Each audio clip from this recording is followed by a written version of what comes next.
Good morning, class. Today we're going to be focusing on our vocabulary lesson for this week. These terms are going to be the words that we focus on during this week, and it is very crucial that we learn how to become independent learners when tackling vocabulary terms. So we're going to go straight into it. So many times we come across words that are unfamiliar or words we assume we know but do not really understand. It is our responsibility as learners to recognize those moments and to do something about it. We want to grow our vocabulary and to understand how to do that. Today we will explore 10 vocabulary terms that we will be utilizing during this week's lesson. Some words you may know and some you might think you know. We want to verify your understanding by using resources and tools to fully embrace these words. So using a dictionary and a thesaurus. Can I have a show of hands who has opened up a dictionary in the last year? Okay. Now raise your hand if you've ever used a thesaurus. All right. Put your hands down. Thank you. So we will be utilizing dictionaries and thesauruses in our class for the remainder of the year. We will not be focusing on the digital side. However, we want to work on establishing how to utilize the resources of a book. And so for our dictionary, I'm going to explain some things and I want you to thumbs up or thumbs down if that makes sense to you, or if something is new information you're not completely sure, put a thumbs down. So in a dictionary, when you open it up, it is alphabetized and there are words. What your job is to do is to identify a word that you're unfamiliar with and to find it in the dictionary and look at the definitions. You'll notice that some of the definitions, there are multiple for one word. You need to utilize context clues so that you know which definition is the correct definition to help that word make sense in the context. Using a thesaurus is a really good tool to help expand your vocabulary, especially as we jump into narrative writing. We want to utilize words that we don't typically use in our everyday language because we want to find academic terms that will elevate our writing. So part of that is to find words that we commonly use. For example, if we use the word pretty and we opened up our thesaurus to the word pretty, so we're going to find the word, and then you'll see that the thesaurus offers synonyms and antonyms. Can somebody raise their hand and tell me what a synonym is? That's exactly right. And can somebody tell me what an antonym is? Perfect. Yes. So when we're looking up words such as pretty, we might see words like gorgeous, beautiful. Are these words common words? Yeah. But they're different words that mean the same thing, which is what we're looking for. We want to expand what you already know and grow your vocabulary. Does anybody have any questions on how to use or look up something in a dictionary or thesaurus? All right. Right now I'm going to ask our group leaders to go and grab one dictionary and one thesaurus for each student in your group. Once you have your dictionary and thesaurus, I want you to look up the word, our first vocabulary word. So our first vocabulary word is language. So I want you to look up the word language and tell me what the definition is, what a synonym and an antonym is for the word language. I'll give you some time to do that. Go ahead and get started. If you have any questions, raise your hand, and I'll be around, walking around, monitoring.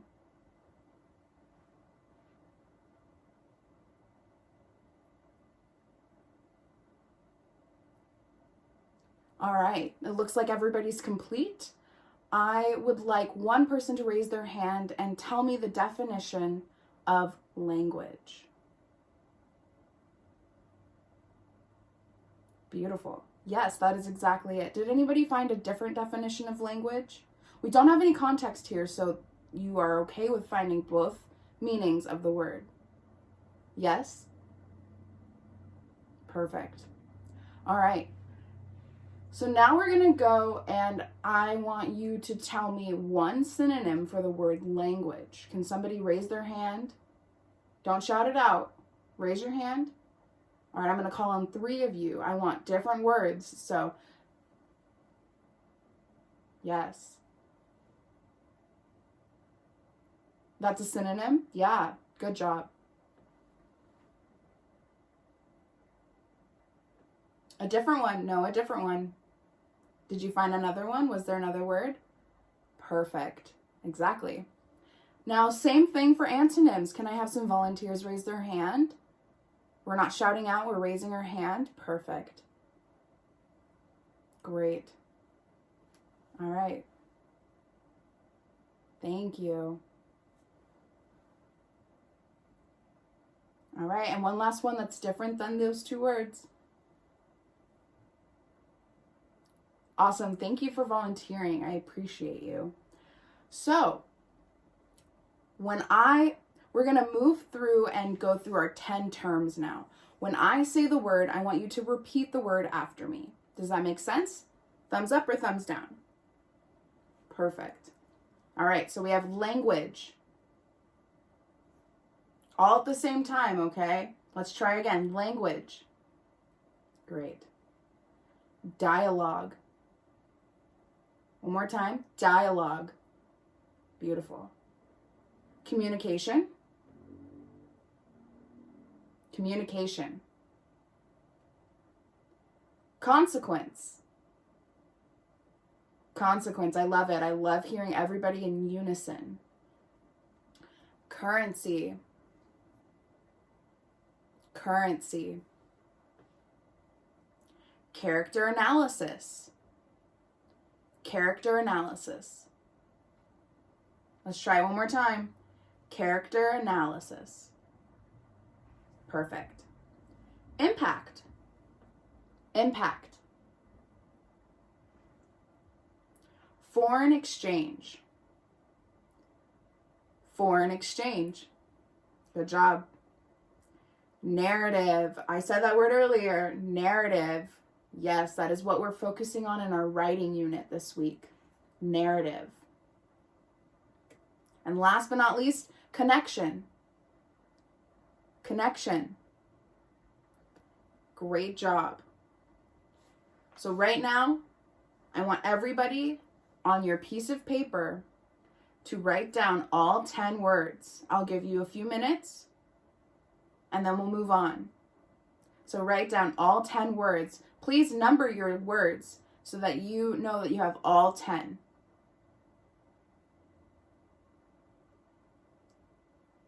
That's a great question. Why are some of the words 2 words? Well, when we're talking about a character analysis, we are talking about a specific type of analysis. We're going to be diving into our narrative writing, so we're going to be focusing on characters, and we're looking at the novel that we're currently reading, and we're going to be identifying features and descriptions of our character. You will have to look up both words, most likely in your dictionary, to have a full understanding of the full term. Yes, thank you for that question. All right, one more minute, and then I'm going to move on.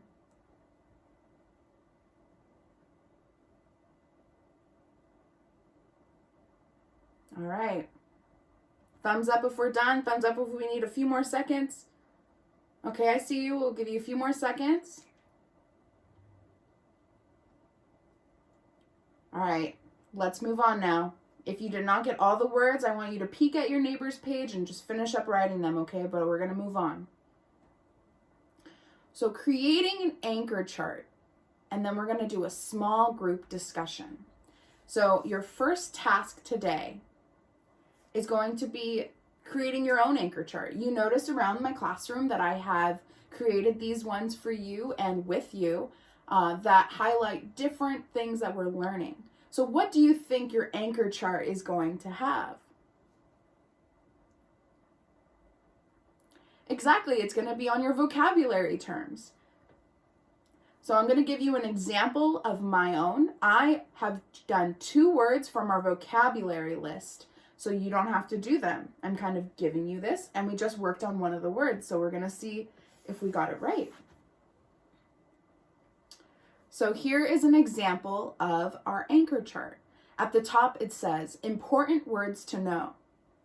So these are important words that we need to know for this week because this is what we're working on in our lessons throughout this week. Some of these terms might actually be applied to your math lessons. Some will be applied to your reading lessons and your writing lessons. And some might be in different areas like your history class or your science class. So we're trying to have a full understanding of all your subjects through these terms. So language. Notice I wrote the word here. You can see the word is written out clearly that I can see it. And right underneath, what is that? That's right, that's the definition.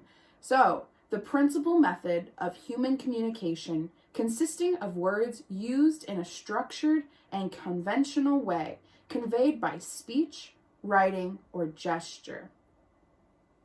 Can I have a volunteer read the synonyms for language?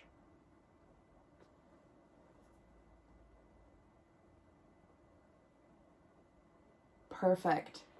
And can I have a volunteer read the antonyms?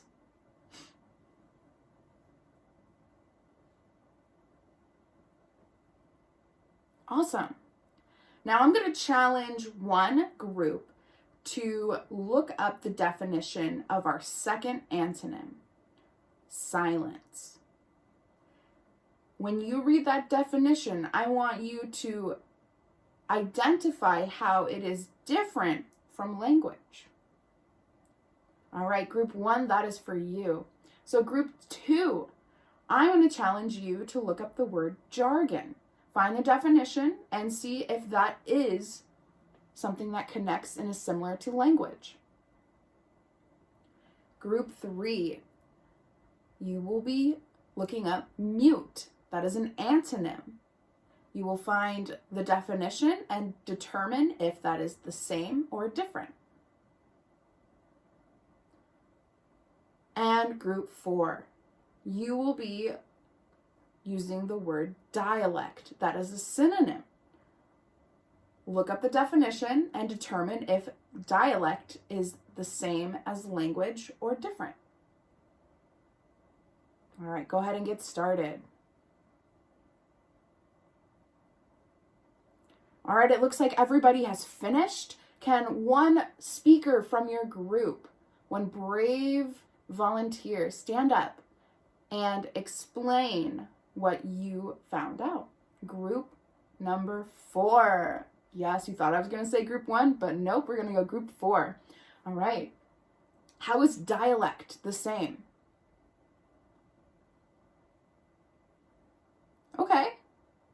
Okay, yes, that's exactly right. Does anybody have anything to add to that they would think after hearing the definition read out loud? Yes, thank you for adding that. All right, group 3, go ahead. Beautiful. Exactly. Group 2, go ahead. All right. Do you guys agree with this? Yes? No? Yes? Beautiful. And finally, group number 1. Yes, that's exactly the definition, and that is a perfect example. Thank you. All right. Can somebody volunteer to come up here and read consequence, our definition, synonyms, and antonyms? Thank you. Perfect. That's exactly right. Can somebody point out something that I didn't mention that is on my anchor chart that I included?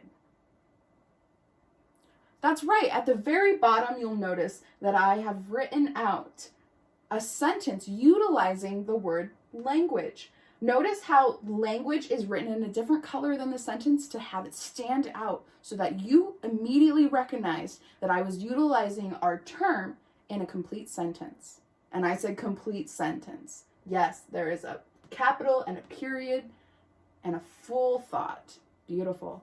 Can somebody read both sentences for me? Perfect. Thank you.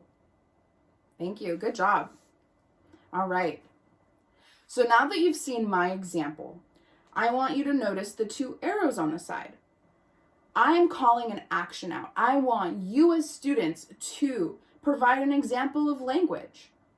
And I'm going to show you how I would have done this. And this is what I want you to think about. What type of action do you want to have for your anchor chart? Because an anchor chart is not going to be helpful if it's just giving you information and you don't have to do anything. See, with this, you have to apply your knowledge to what language and consequence is by providing an example. So here is my example. On Post-it notes, I would have you write down your examples and then come up to the board and post it next to it. So here is my example. She spoke in English and he interpreted her words in Russian. Both are examples of language. And here's my example for consequence. John received lunch detention for chewing gum. This is an example of a consequence. Can somebody explain to me why this is a consequence? That's right, we're not allowed to chew gum at school. And so by chewing gum, they received an automatic lunch detention, which is the consequence for that action. Perfect. All right. Is there any questions about what an anchor chart is? All right. So your lesson task number 1 today is to create an anchor chart for one vocabulary term. And you cannot use the example words, so you cannot use language or consequence. It must include the word, the definition, 3 synonyms and 3 antonyms, the word used in a sentence, and an example of the word. Once you are completely done designing your anchor chart, you will present your anchor chart to the members of your small group and take turns until everyone has presented. Are there any questions? Some ideas for what you can apply for your anchor chart might be you want somebody to draw a picture of an example, or you might have them fill in the word for your word in a sentence. Or you might jumble up your synonyms and antonyms and they have to create lines that connect to the synonym or antonym to identify if that word is the same or different. These skills are going to be applied by having the person who is reading your anchor chart have to look up or have to apply their knowledge of what they've learned to this chart. Does that make sense? Yes or no? Thumbs up or thumbs down?